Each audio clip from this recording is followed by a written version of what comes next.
about weather and different things. I don't know how weather affects different people, but here's a guy who can probably tell us how weather affects it. Man, look at this guy. I thought we were doing audio only, but jumping in on the video, my man, the great Eddie Shoemaker from Mobile International Speedway. Mr. Eddie, how the hell you doing, brother? Oh, we just sitting down here hoping it don't rain again this weekend, riding. And we got pulled over on side of the road, try to figure out how to get on here. So we ready to race. So is weather maybe an issue over there too for you? I know over here, man, we're about to get hammered. So which means I'll stay inside all weekend and get hammered the other way. But so are you guys dealing with all that shit over there too? Yes, sir. We rained out a couple of weeks ago. I believe we're gonna get this one in. We got our fingers crossed. We should get this one in. Excellent. It's Mobile, Alabama. It's every day of the week we got a chance of rain. Yeah, I remember. Gulf Coast is that way. So Eddie, talk about the plight of the promoter on that deal. No promoter likes to have his place empty, especially with weather. But it's like, that's the one element you can't control is the weather. But by that point, if you call it too early and it doesn't rain enough, people are pissed off. If you call it too late, people don't come towards you. People get pissed off. I mean, how do you balance that level of where people are going to get pissed off this week on the World Wide Web? When we got 85% all week, it's pretty much just a given. You're going to get it, and then it'll be so wet in the parking lot, so wet. Everything will be so wet you really don't want to race. And then normally what I do is I just call Mama. I said, Mama, start praying and you tell me what to do. She usually let me know by Friday at dinner. And Eddie, that's for folks that don't know, we've talked about this on this and Dirty Air before. So this is like a double-edged sword for you, because you got to, not only do you got to deal with the Big Mama Oval right there, but then you got a drag racing. You got Mobile Dragway over there to deal with, man. So it's one way or the other, somebody's not going to be happy with what you do. One way or the other. This weekend we got both tracks running, so we'll see how it goes. Absolutely. And this is what I call my humdinger. This is the Lee Fields Memorial. So we're going to do everything in our power to get it in. Maybe Mother Nature will help us a little bit. Absolutely. So Eddie, how cool is that to continue a tradition like the Lee Fields Memorial? I mean, we've got big races all over the country, but it seems like these local memorial races that can draw people from a distance, they just seem like they end up being a lot cooler than a normal race. But talk about being able to continue to do a race of that magnitude at your facility. It's like I say, it's one of my bigger races of the year. It means a lot to me because it's Lee Fields. I've been going there since I was a tadpole, and this race here probably means more to me than any other race we're going to put on. So, Miss Ida loves it, Lee's wife, and also we're going to try to put on a good show for everybody out that way too. And isn't that the great thing, Eddie, when having the track back open, I mean, and everything going right there, and there are so many parts. I think what you all have done so well is like, I mean, a lot of the history of Mobile International Speedway is still there, yet you're continually working to get it, into the more traditional day today. But still these kind of, and honoring these people that have been so important in the history of this historic racetrack. Yeah, it means a lot to me. It means a lot to the whole crew, because the guys that's down there now, a lot of them, they've been there when Lee was still alive, still running it. So it's pretty much a lot of the old and some new, and we just mixed it together and we pull it off. Somehow we pull it off. Yeah, absolutely. So talk about the state of racing there in Southern Alabama. I mean, obviously it's not quite as simple as it was years ago. You put out a paper flyer and people say, hey, I want to come to the racetrack. There's a hell of a lot more stuff to do everywhere around the country. So what's the state of it? You have your regulars that are there every week, and then you got your visitors, and then, just talk about the state of racing. Is it just as easy as all the armchair promoters think it's going to be? It ain't easy at all. When I got the track, we concentrated on local racing. We brought back normal late model races instead of everything being a 100-lap race. We brought back 40, 50-lap late model race, trying to get the local guys back involved. And so far, we're doing okay.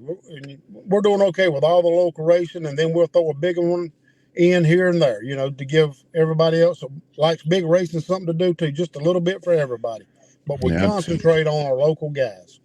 That's what it's all about. That's the backbone of everything, especially at a place like Mobile. So, Eddie, talk about with the Lee Fields this year. You got UARA a part of it, and having that connection there with Ricky and his group. I mean, when they come to town, I mean, they come buttoned up and packed up and ready to go. Talk about that. Pro Late Models getting after it for 100 laps. What's your suspicions coming up on this one?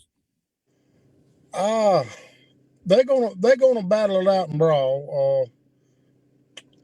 It's going to be somebody. The winner is probably going to be somebody that races there or has raced there many a times. I look for it to be. It'll come down to a Dustin Smith, Jake Finch, somebody that's won there multiple times, and then you never know. We might have a sleeper slip in there and take it off. Yes, sir. Man, Eddie, the one thing I love about Mobile, the first time I got to see it was the first time I had to be a race director. And I show up to this great big half mile in the middle of basically kind of nowhere outside of Mobile. But man, oh man, does that place put on a show. High banks, no wall, just wide open all the way around that damn thing. Talk about that track itself. How cool is it for that place to be? I remember during the drivers meeting, I said, when the green flag drops, you can go. They kept asking all these extra questions. Well, what does that mean? It means when the green flag drops, this place is fast. Button up, boys. Tuck them up, put them on the dash, and go. Yeah, we've had one of our last races, I think we had sprint cars there, and we had a pretty good turnout. And some of them guys had never raced Mobile. And after their first little practice out there, we was talking with them. I said, the best thing to do is hold it to the floor, and it will let you know when it's time to lift. Which it's high banked, and you can get around. It's a fast track. They say it's the fastest track in the South, and I'll be damn, I believe them. Yeah, absolutely. Totally agree. So, Eddie, let's talk about, you mentioned those local divisions. And again, you've grown, the legacies have really blossomed, and your pure stocks and your sportsmen and all of them, kind of talk about, that continues to be a work in progress, but it's, the main thing is it looks like what you have is you have the continued support of those teams. And at the same time, you got more that are coming around. So to me, that's good progress. Are you happy with the progress up until this point? I'm happy with about everyone. Yeah, I'm happy with all of our classes. The legacies, it really, really took off. The best thing I ever saw, Gina brought them down here. I'm like, now that right there is cool. I like that. And we've been able to keep our Texas guys coming, and a lot of our guys has purchased cars. And we've got a good field of legacies, pure stocks.